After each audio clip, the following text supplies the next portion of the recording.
Hi, Nadav, and hello to our audience out there. Shalom, Ruth. Hi, nice to see you again. I warmly welcome you to this special Zoom event that we can have today thanks to the Israeli Embassy in Berlin. I would first want to introduce my interlocutor. Nadav Eyal is one of Israel's most distinguished journalists. He was born in London, grew up in Hadera, which is located just halfway between Haifa and Tel Aviv. Nadav started his career as a reporter of Israel Army Radio Galei Tzahal, and today he's the chief international correspondent of private TV channel 13 and writes opinion articles for Yediot Achronot, Israel's most circulated daily. On Twitter, about 270,000 people regularly follow his tweets.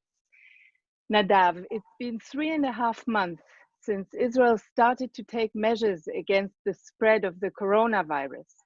How is the situation in Israel today, and are you back to normal?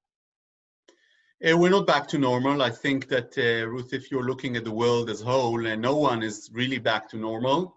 And unfortunately, what we are seeing today in Israel is also a new outbreak. I don't want to say a second wave. We still do not know if it's a second wave, but it's definitely an outbreak with hundreds of new cases each day, which for a country like Israel, with less than 10 million citizens, that's a big figure. And Israel's government is trying to control this, but not by returning to lockdowns.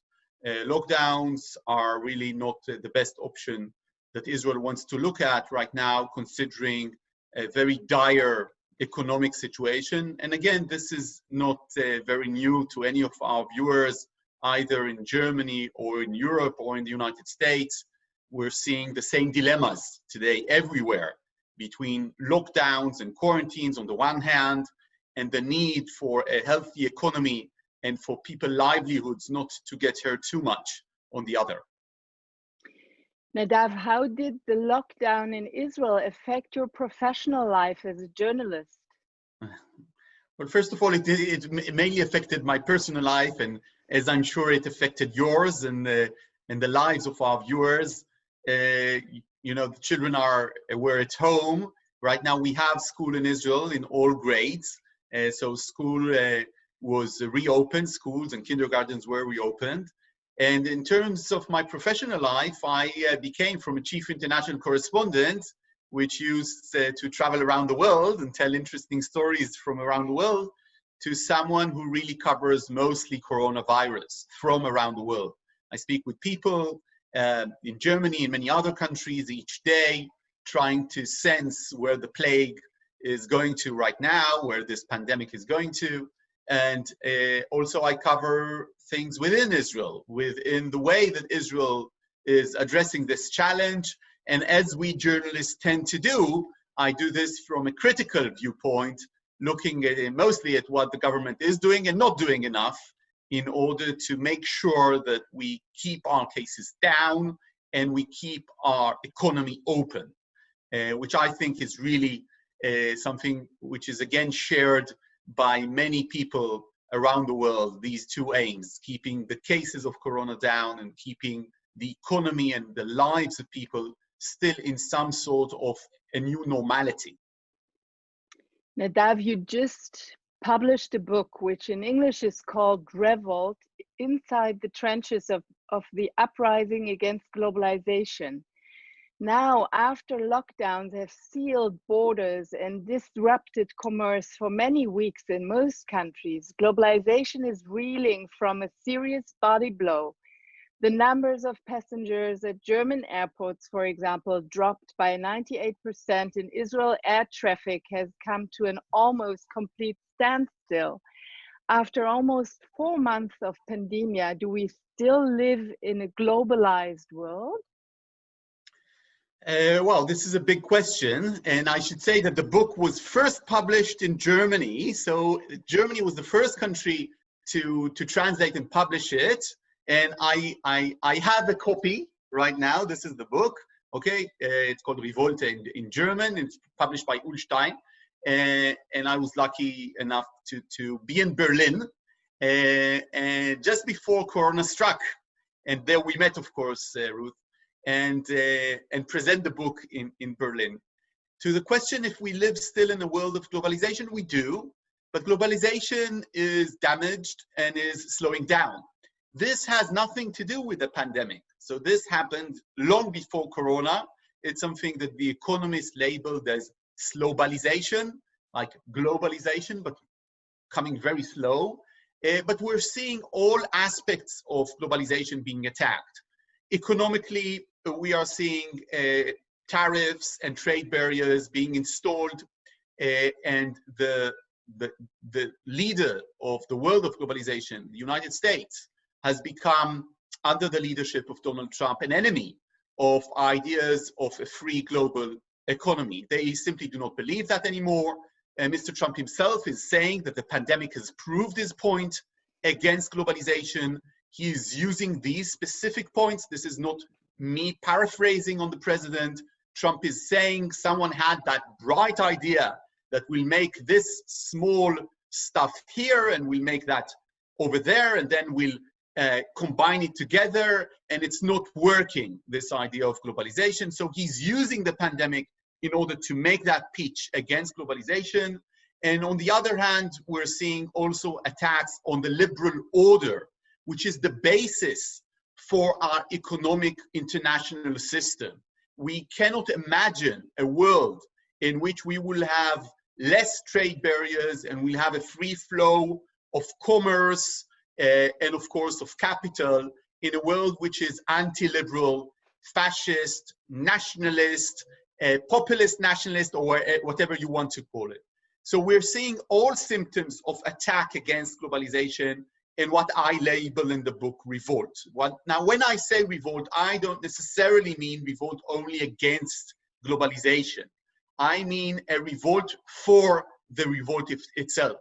The revolt is more about destroying current power structures than about the fine details of building new ones.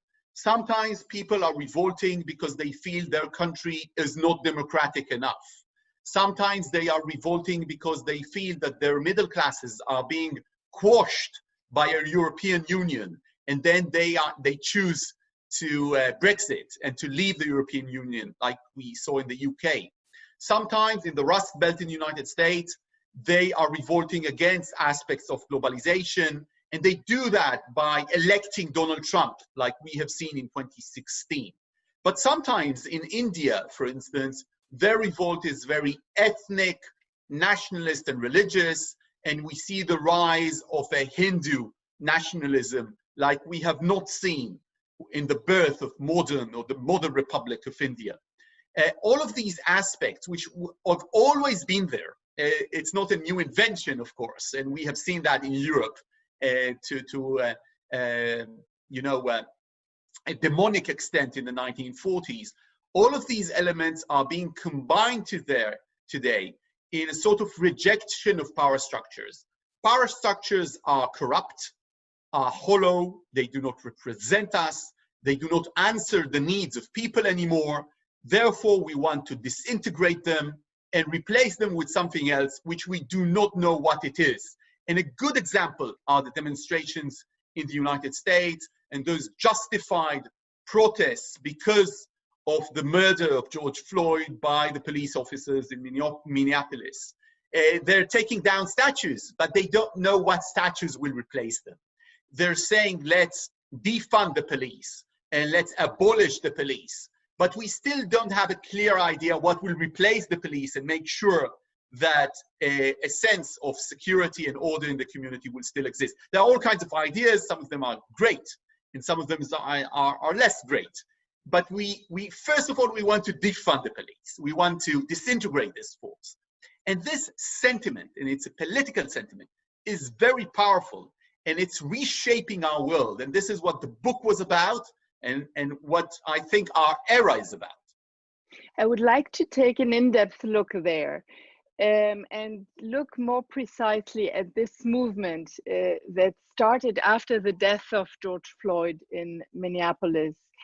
If you write in your book, you state there's this sentence, if people rise up, the question comes up, what shattered their trust and sense of security? Looking at these current protest movements, who are the people protesting here and what shattered their trust and sense of security? Okay, so of course, it's very simplistic to say that everything we are seeing is the same. So when I say revolt, I mean a political sentiment of really crushing power structures. But all context is always local. All context is local. And what we're seeing in the United States is, of course, what happens when liberalism is not really owning up in a way that would be trustworthy with its own demons. You know, I see a lot of people saying, why should you bring down those statues? Those statues are part of history. Let's not silence history by bringing them down. Let's give context and let's have a plaque there. Well, I don't know, you know. First of all, I don't think that statues are holy. They are a decision made by a community to put a symbol in the center of the community. And if that symbol is a Confederate flag that stands for a confederacy that was born out of an admission and a support of slavery, that says something about the foundation of the conversation in the United States. And these foundations, which are generally racist, were still there, and they did not really own up to that. I remind our viewers that in some places in the United States, they still raise the Confederate flag on you know, the capitals of states in the United States until we saw that massacre in Charleston, in which you know, someone who basically was an American Nazi went into a church and massacred Black churchgoers. And only then they said, okay, let's take down these flags of the Confederacy in some places, not in all places. And I visited the United States just before Corona, and I went to the place when they still raise the largest flag in the United States, which is a Confederate flag, on an interstate highway in Florida. And people come there, and it's completely legitimate. Now, if it's legitimate legally, you know, there's a freedom of speech in the United States, and unlike in Germany, it's not limited by racial incitement, or like in my country. It's, in both countries, it's limited. But in the United States, it's a complete freedom of speech. But is it something that is legitimate? And what happened with these protests specifically is that countries around the world, both in Europe and the US, did not own to the way that liberalism was entwined with racism in many places. And the example I bring in the book is, of course, the slave revolt in Haiti. Haiti was a slave colony owned by France, and it was one of the best places to earn money in the 16th and 17th and beginning of the 18th century in the world. So it was making sugar, and it had this huge amount of slaves, but also of people that were free people, that were people of color. And these people were the result of relations that the slave owners had with their slaves, and they gained their freedom. And they also had some property. And what happened is that these people, the colored free people, they became very successful in Haiti. And because of that, the French colonialists instituted what you might call the first form of apartheid in the world in Haiti, because they saw, and these are really reports being sent by French white colonialists back to Paris, that these people of color are so successful that they need to crush them, and they need to stop them from assuming positions within the colony, which they were actually assuming because of their wealth and success. And from that, it developed to the most successful slave revolt in history, in which people of color rose, and it was a dreadful affair, and it was barbaric from all sides, and it including a lot of massacres against all people there. But in the end, they gained their independence because they understood at a certain point that this young republic, this French republic, founded on the ideas of liberalism, it wasn't intended for them. It wasn't intended for Black people or for people of color. And they saw that Napoleon himself would come there and would lose against that slave revolt in order to crush the possibility of people that were not white to have the same democracy. And when they formed this republic, after they chased out the colonialists and they slaughtered whoever was left, they were boycotted by France, by the UK, and of course by the young United States, because they were people of color. And this is just one example. I can give examples from Voltaire and from other places, to the way that liberalism was entwined with racism, at least in the beginning. Now, the good point about that, and the reason that I am not a self-professed Marxist, is that liberalism has also this viral idea that when it says, you know, freedom, when it says justice, and when it says equality, you cannot really limit it. You cannot really say, after you say these words, and you say this is applicable to human beings, then come the Jews and say, what about us, a person like myself? And then come people of color and they say, what about us? And before that, of course, came women, and they were the last to gain their rights. And they say, what about us? And so liberalism has in itself seeds which actually defeat those reactionary liberals like Voltaire, which talked about these issues, but still enjoyed the coffee and enjoyed the silverware made by slaves. In the end, the ideas of liberalism are much stronger than the people who profess it, sometimes in a way that is not completely frank. And sometimes it triumphs over those vicious ideas that were in the blood system of the liberal order. And what we are seeing right now in the US is a correction, is the beginning of a correction. So sometimes it's tilting too much to the extreme. And I, of course, admit that.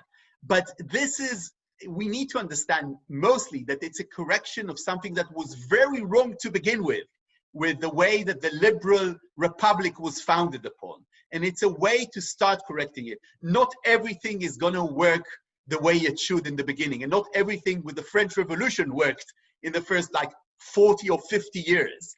But this is a good correction to see. And I think it's very, it makes me very hopeful towards the future.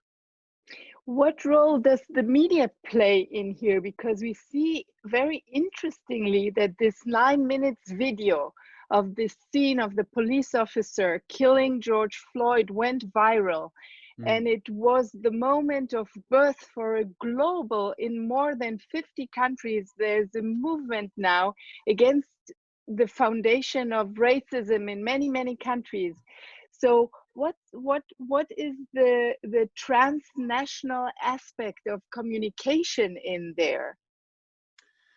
I think it's really amazing to see how power structures cannot stop these kinds of things from happening. And I'll give an example, which is not so positive to my own country, to Israel. So in Israel, there was an incident in East Jerusalem in which an autistic, a Palestinian, which suffers from an autistic syndrome, was shot dead. And we are trying to get the documentation in cameras of how that happened, because it shouldn't have happened, of course. And there is an investigation against those police officers and so forth. But we don't have this footage, and we don't have these videos, and they are being kept by the police, by the power structures, and they're not releasing those videos. Now, the thing about George Floyd, of course, I'm not making this total comparison because I don't know still what the investigation will say.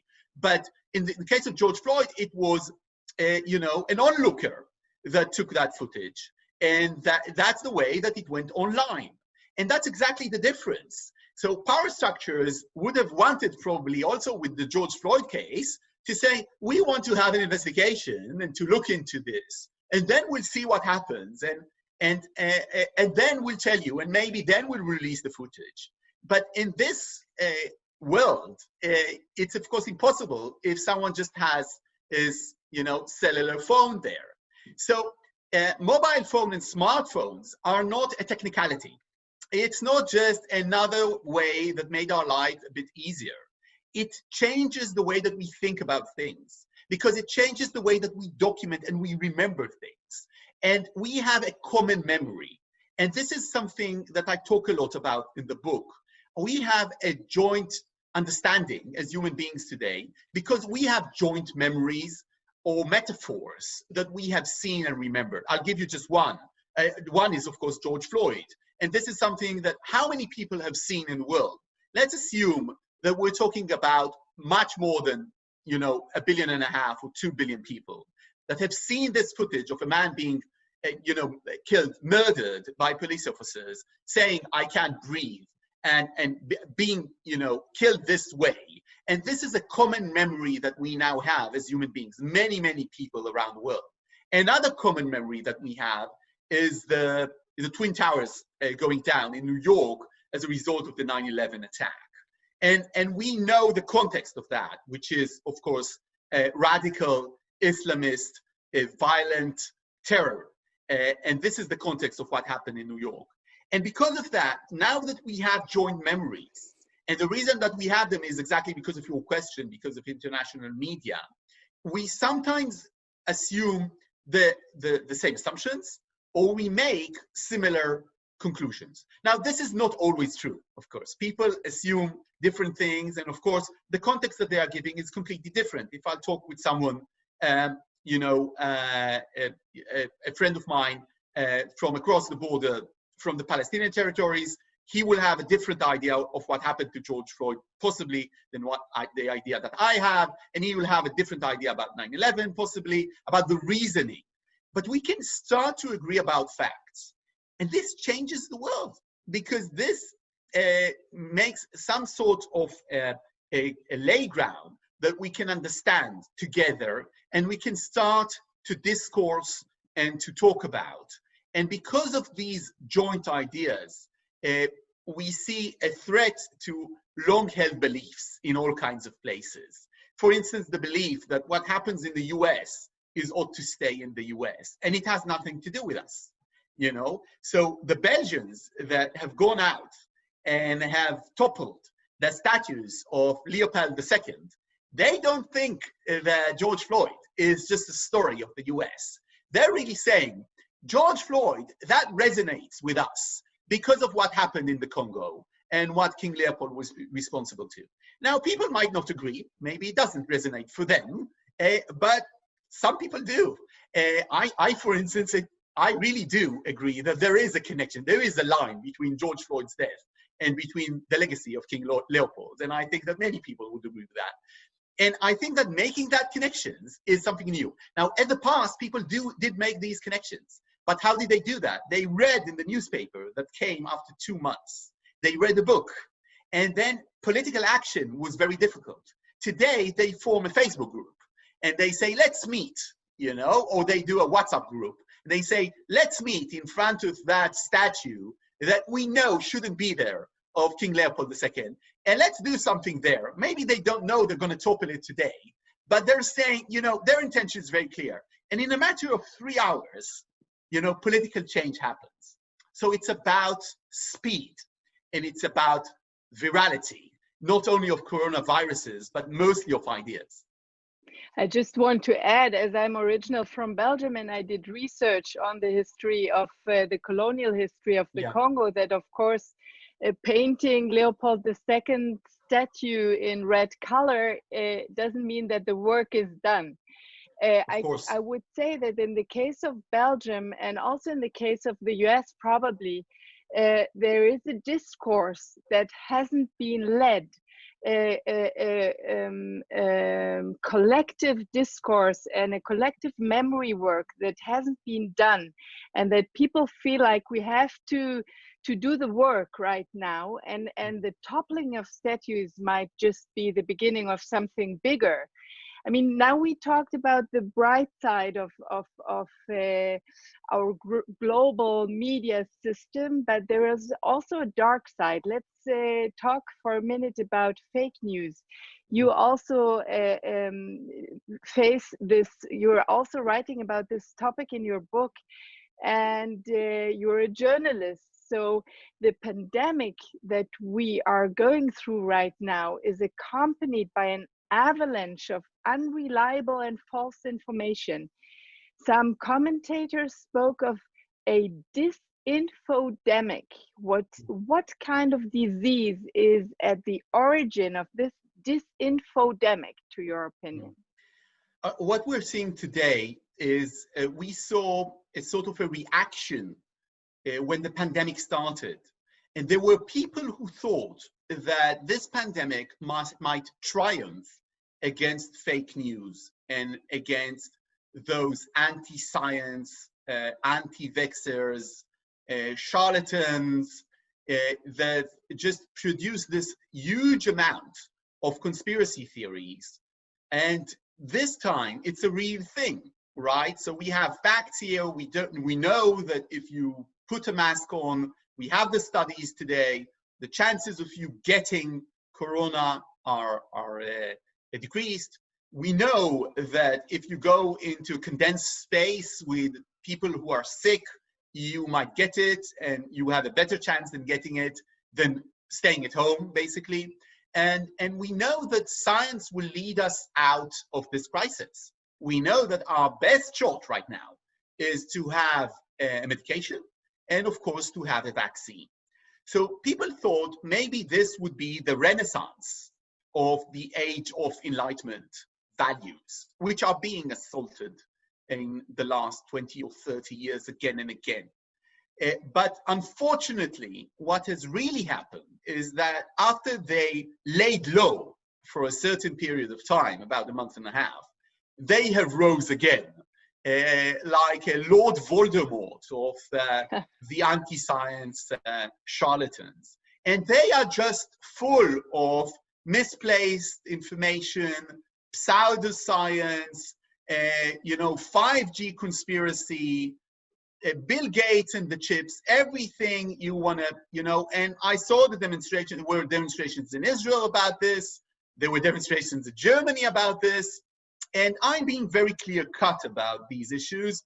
Like you see, I'm not, the way that you really speak about these issues, if you want to make sense, is that you do speak dichotomically, and you do speak in a sense, in a binary way about right and wrong. And these elements that I mentioned are really fighting against progress. And that's the bottom line of my book. My book is saying the revolt against globalization, or the revolt generally as a sentiment, is very understandable. The global order is not sustainable. It's also based on assumptions which are sometimes old and hollow, and sometimes they are racist. That no one can give a good explanation why today in the Security Council of the world, we don't see people from Latin America, from South or Central America, sitting, as ordinary members, as the 5 regular members of the Security Council. Why we don't have an African nation sitting there in that board of the world, so to speak. So whether it's just because that's the way it was built after World War II, so it's just hollow and old, or whether it's slightly racist, we can argue about that. But people are fighting, and the world is not sustainable. It's not sustainable environmentally speaking. We're talking about the corona. The corona is a difficult challenge, but we will lift ourselves out of the corona.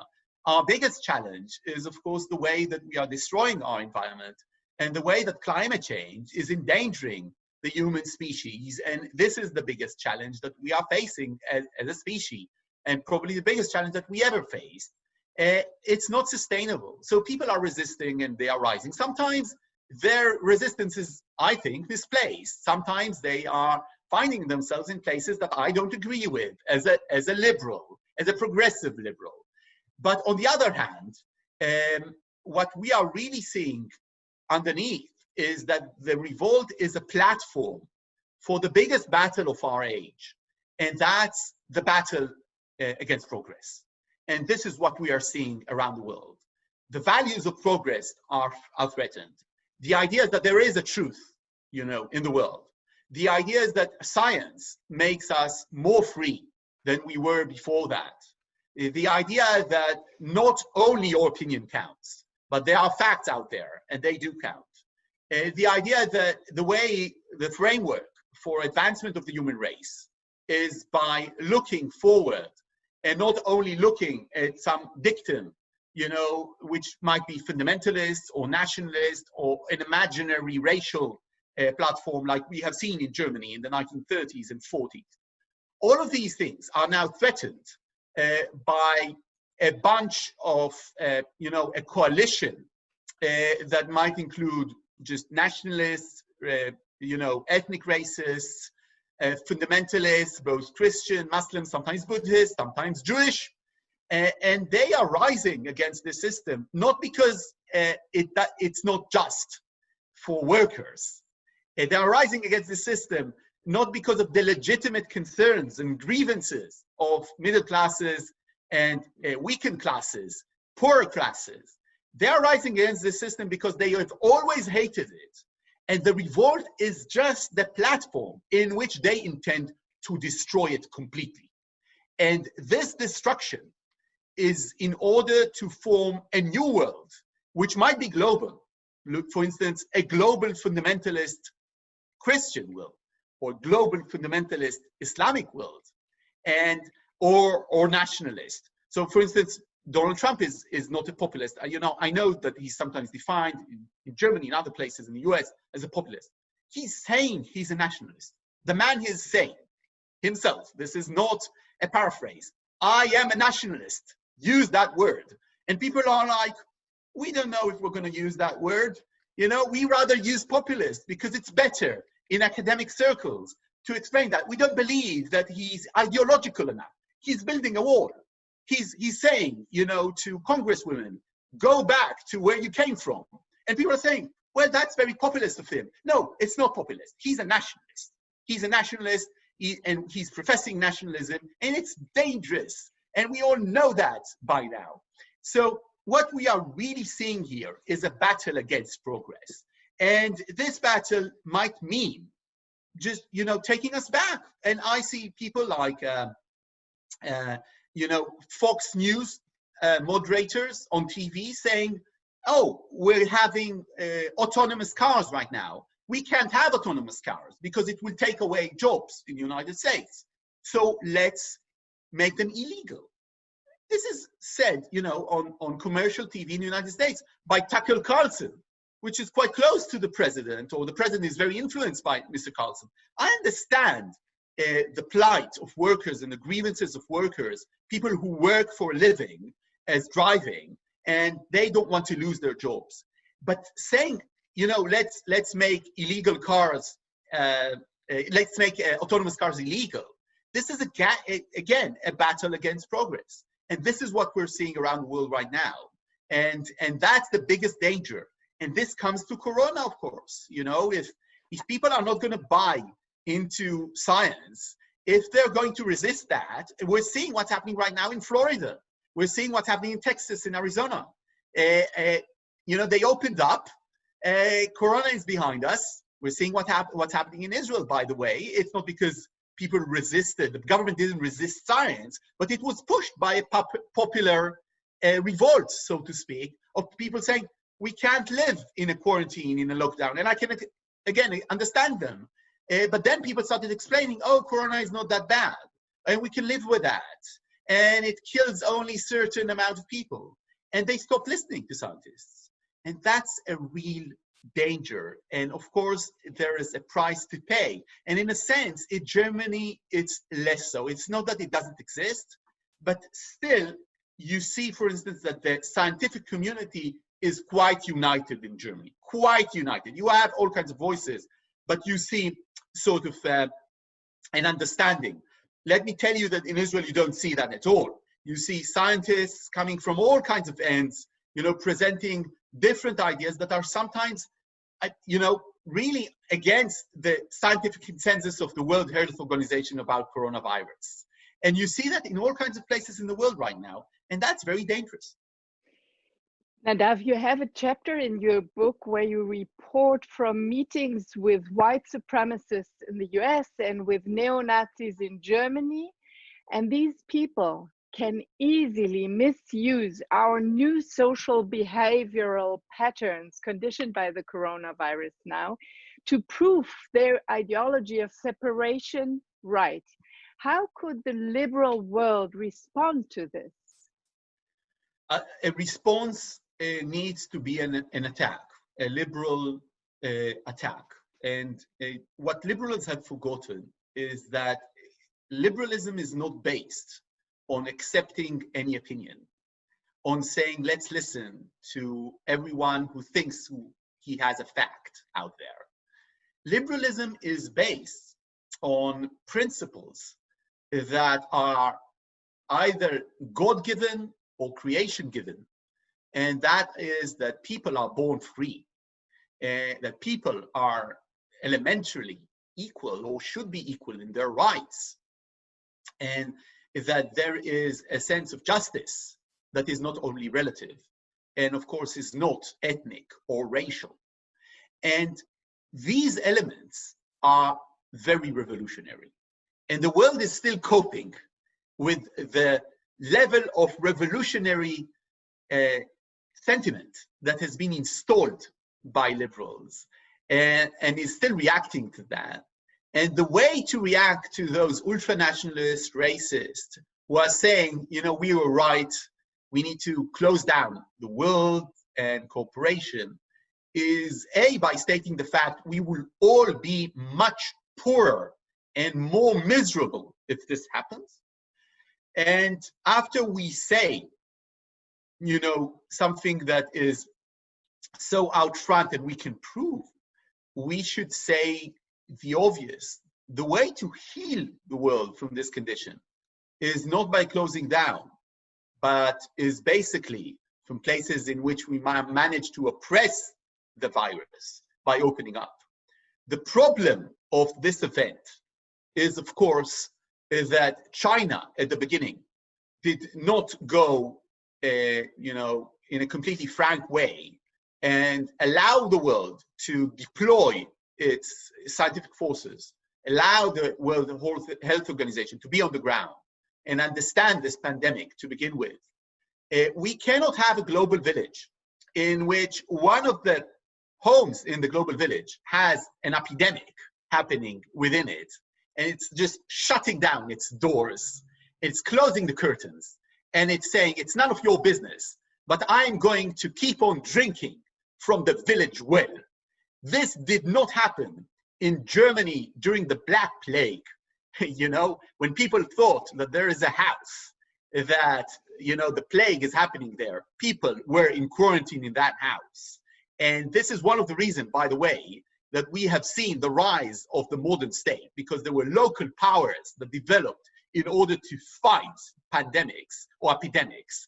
And in the same way, we cannot have a global village without having a global responsibility, without having a global power that says, oh, you have a strange new disease operating in that house in the end of that global village. We're going to go there and we're going to investigate, and you cannot stop us by using the sovereignty of states. You know why?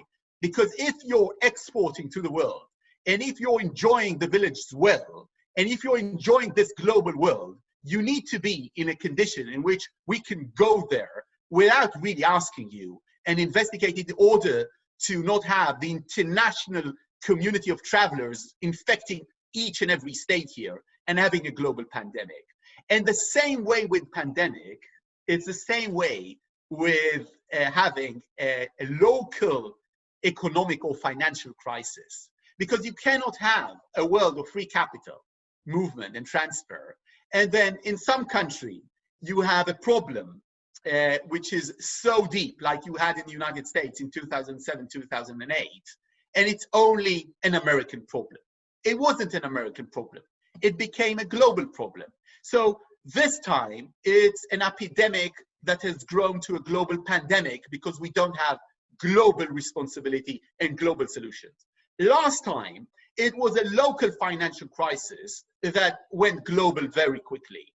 The next time, it can be a local conflict that becomes, you know, let's hope it doesn't, a global war. And if we don't have a global order that will be sustainable and will have power, we will see this happening again and again and again. So what I'm introducing to our conversation is the idea that liberals shouldn't be just explaining, oh, you know, on the defensive. Science works, you know, and all the rest really doesn't. And science works the best. And what you're saying is just, pardon the expression, just, you know, a bullshit of the anti-science movement. No, what they really should say is to, when I say move to the attack, they should really say, we don't want to restore what we had. We want it better. We want a global order that will be much more efficient, much more forceful, much more responsible. And if you want to be part of this global village, you need to really let go of some of your powers. It's more of the European Union and less of the visions that are presented by President Trump and the others. Now, I know that many people will say it's not popular, and many people won't want that.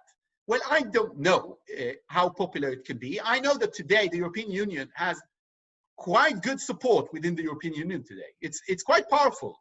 You know, after the Brexit, it became more powerful. But I know that this is the right thing to do, because we need to stop the next pandemic and the next conflict and the next financial crisis. And we cannot do that by playing this game as though countries make their own decisions and they don't influence anyone else. We cannot continue playing that game anymore, because this game is costing us today hundreds of thousands of lives, and it will cost us in the future. And we really should right now stop that and move to a different layer, to a new level of global cooperation. In the epilogue to the German edition of your book, you allocate a special role to German society, its citizens, its government. What do you expect from Germany in this European context to do? First of all, I know that I'm stepping into a landmine when I talk about the German position in Europe, in the world, but I am saying my opinion as an Israeli. My grandfather lost his family, including his wife and son, in the Holocaust. They were murdered by the Nazis in Poland. I have absolutely no illusions as to German society. I have met neo-Nazis in Germany. I know of the deep-rooted anti-Semitism in German society, which nobody can deny. But I also know that Chancellor Merkel owns up to that. And I think that this is very important. The majority of the political system in Germany is assuming responsibility for history and is talking frankly about the past and about the future. And I know that right now we should use all the forces that people who believe in liberal values, all the forces that there are. And Germany is a leader in that field. Of course, Germany is the most powerful country in Europe today, without a doubt, with the most powerful economy, but also with the relative stability of its middle classes. Now, I know when I say that to Germans, they start explaining to me that things have changed in Germany and there is much less security. And of course, there is the rise of the AfD. And I think that, you know, the AfD is, for me, you know, as a human being and as a Jew, not a red flag, but a black flag. I hear them and I remember Germany's worst eras. And I have no doubt, and they are not fooling me. But I also know that Germany can play a leader in the world in terms of environment, in terms of protecting democracy. And I think it really should. It could not shine away from the responsibility today that it has. And it has this responsibility. And I am saying that this as an Israeli, not representing Israelis, but as an Israeli, I'm saying that I would want Germany to play that role. It does not need to shy away because of its dark and demonic history. It needs to grapple with it. It needs to own it, which it sometimes does. and then it needs to stop these forces from rising in other places as much as it can. I do believe that, in a sense, it's today a beacon in a world that is growing darker. And I think it can be even a brighter beacon. And I don't think that the voices in Germany, whether they are conservative or progressive, it doesn't matter, because both sides in this discussion really assume ideas of social democracy, of basic liberal values. I think that they should harness the power of the revolt in order to really make a correction in our world order. I would have wanted to see Germany saying, you know, we need to have a new Security Council, not necessarily with Germany, but with people that are representative of a continent, Africa, and are representative of another half a continent or continent, which is Central and South America. I would have wanted Germany to play a bigger role in international affairs, and I would have wanted it to keep the tradition of Chancellor Merkel in the sense of stability. Now, I know that there were a lot of mistakes done, including by the Chancellor, with immigrants and with the way that there were, you know, the plans in the way that they were integrated into Germany. And I talk about that in the book. And I bring optimistic examples to that. But I know that there are examples that didn't work so well. And I know that some of the viewers will say it's not working that well in my town. And I understand that. But I should also say that the other option is, unfortunately, what we're seeing in the United States, for instance, or even what we're seeing in the UK. And this doesn't look that good.